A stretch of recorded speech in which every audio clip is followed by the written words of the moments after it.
नमस्कार, आप देख रहे हैं डीसीपी न्यूज में आपके साथ दीवान नौटियाल। खास खबरों में आप सभी का एक बार पुनः स्वागत है और खास खबरों में आज बात करेंगे क्षेत्रीय भाषाओं के प्रचार प्रसार को लेकर। जी हां, मैं आपको बताते चलूं कि 2 और 3 अप्रैल को गढ़वाली भवन नई दिल्ली में भाषा साहित्य कार्यक्रम का आयोजन किया गया, जिसमें कि गढ़वाली, कुमाऊनी, जौनसारी भाषाओं पर देहरादून समेत विभिन्न कवियों ने चर्चा की। इस चर्चा में जौनसार और जनजातीय कल्याण समिति की ओर से राजेंद्र तोमर एवं खजान दत्त शर्मा मौजूद रहे। क्या कुछ चर्चा हुई, इसके लिए सीधा ले चलते हैं राजेंद्र तोमर एवं खजान दत्त शर्मा की प्रतिक्रिया की ओर। 2 और 3 अप्रैल 2022 को गढ़वाली, कुमाऊनी और जौनसारी तीनों भाषाओं का कार्यशाला एवं साहित्यिक सम्मेलन का आयोजन गढ़वाल भवन में किया गया है, जिसमें देहरादून, कोटद्वार, पौड़ी और अल्मोड़ा, पिथौरागढ़ तथा दिल्ली, गाजियाबाद के जो फरीदाबाद का जो क्षेत्र है, वहाँ से जितने भी उत्तराखंड के जो गढ़वाली, कुमाऊनी और जौनसारी साहित्यकार, कवि थे वो उपस्थित हुए और इसके ऊपर एक बहुत बड़ी चर्चा की गई और मंथन किया गया, ताकि हम इन अपनी भाषाओं को सुरक्षित संरक्षित कर सकें।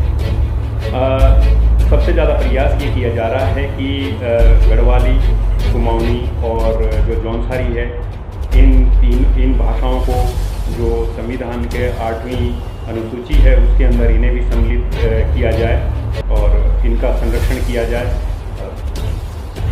अभी जो देखने में आया है कि गढ़वाली और कुमाऊनी जो भाषाएं हैं उसके अंदर लिखित साहित्य जो प्रकाशन में है वो काफ़ी अच्छी मात्रा में है।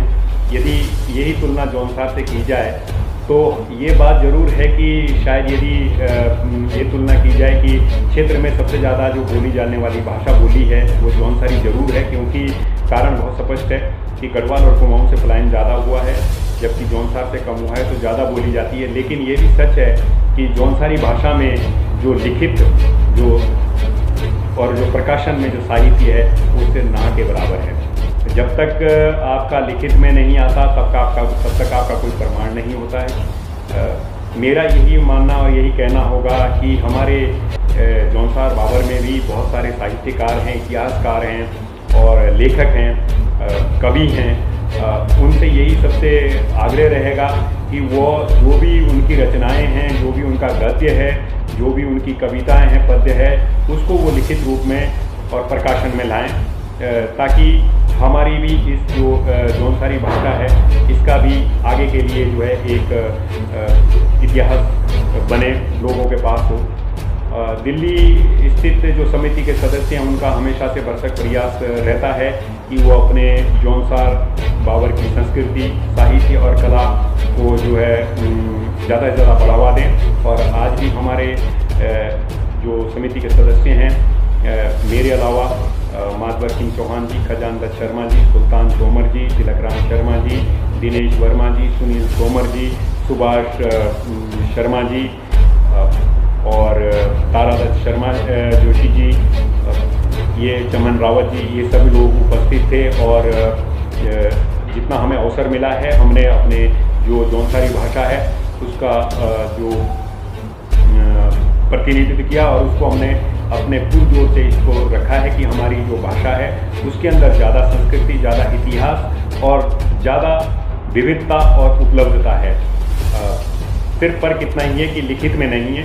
तो मैं जौनसार बाबर के क्षेत्र के जो भी मूल निवासी हैं, जो लेखक हैं, इतिहासकार हैं, साहित्यकार हैं, कवि हैं, उनसे निवेदन करूंगा कि जो अपनी रचनाएं हैं, गद्य पद्य है, उसको लिखित रूप में लाएं। इस दौरान में मैंने एक निवेदन भी किया है। दिल्ली सरकार ने जो गढ़वाली, कुमाऊनी और जौनसारी अकादमी स्थापित की है, जिसके अंदर इसके साहित्यों के ऊपर कार्य हो रहा है। मेरा निवेदन उत्तराखंड सरकार से भी रहेगा, आप सभी के माध्यम से, कि वहाँ पर भी इसके ऊपर जो है जोर दिया जाए, बल दिया जाए। और इसके बावजूद मैंने निवेदन किया है जिसका कि प्रावधान हमारे पास जो हमारा संविधान है उसके 345 और 350A के अंदर भी है, ज़्यादा ना कर सकें तो उसके अंदर हम इतना ज़रूर कर सकते हैं कि जो स्कूलों में सुबह में जो है प्रार्थना की जाती है वो जौनसारी भाषा में ही हो। इसी से प्रचार प्रसार बढ़ेगा। मैं सब जौनसार बाबर के मूल के निवासियों से निवेदन करूंगा, वक्ताओं से, भाषण जो देते हैं उनसे, सभी से निवेदन करूंगा जहां भी अवसर प्राप्त हो वो अपना मत और अपना विचार जौनसारी भाषा में रखें, ताकि जो ये यूनेस्को की सूची में तीनों ही भाषाएं, वैसे तो गढ़वाली, कुमाऊनी और जौनसारी विलुप्त होने की कगार पे असुरक्षित हैं, उसका संरक्षण किया जा सके। अधिक से अधिक अपने भाषा में बोलचाल करे। हो यही रहा है कि लोगों ने अपनी भाषा को बोलने में शर्म महसूस करनी शुरू कर दी है। पलायन इसका कारण है। लोग हिंदी, अंग्रेजी की तरफ ज़्यादा प्रभावित हुए और अपनी भाषा को बोलना और उसमें संवाद करना छोड़ दिया है। तो अधिक से अधिक लोग ये साहित्य में भी लाएँ, लिखित में भी लाएँ, लेकिन जहाँ भी मौका मिले वहाँ अवश्य अपनी जौनसारी भाषा में वार्तालाप, संवाद अवश्य करें। यही मेरा निवेदन रहेगा। अपनी भाषा के उत्थान के खातिर हम सभी ये प्रार्थना सोच करनी कि जो हमारे लिखवार हो, जौनसार बाबर के जो भी लिखवार हो, जिन्हें हिंदी में लिखी किताब, तीनों से मेरा निवेदन है जाओ कि इसे अपनी भाषा में जहाँ में अपनी भाषा का आगे पहुँचना, क्योंकि जब भी हम होगी जाऊँ तो हमारे सामने यही बात आओ कि तुम्हारा लिटरेचर की छाती है, गीत हमारे बहुत से लिखे हैं, लेकिन जो हमारी बुझावनी और जो कुकड़ी उखोते आगे तो कथे सुना होते से जी कथाई, और जो हमें लाड़कोटी बाट बाटे कथा जो कथा सुना होते से जी जहाँ मैं से जी लिखूँ अमुक इतना बहुत रखा है। और लाड़कोटे भी पढ़ते हमारी भाषा, हमारे लाड़कोटे भी सीखते। दूसरी बात ये चीज़ है, हमें जे के मिलूँ तो हमें अपनी भाषा में हम बात करो, जी हम अपनी भाषा में बात करेंगे तो हमारी भाषा है कुछ। एक बात ये जो हमारे लोग कोई प्रोग्राम हो, रामलीला होगा तो हमें जो से अनाउंसर हों से हिंदी मुझे बोला सब हिंदी हमारी राष्ट्रभाषा मानो, हमारी ओडिशा मान्य भाषा से हमारी, लेकिन जब हम अपनी भाषा आगे सोच बनाओ तो हम सबसे आगे या डिसीजन बता रहे हैं सभी कि हम जो भी इस तरह पानी बोल में जो पूरी गीत लाला से बाड़ी जो सारी गीत थे अपनी भाषा को जो किच बोलला सिर्फ अपनी भाषा को तो हम अपनी भाषा आगे सबको बढ़े, क्योंकि इसका सबसे बड़ा कारण है जो हमारे लोग बेटपुरी या बाट पाटे जो दौरे का हम शानो तीनों के सामने हम हिंदी बोलूँ, तीनों कभी समझ में नहीं तो आराम में तीनों ही की समझाओ जो भी समझाओ तो ये आगे का कारण हो।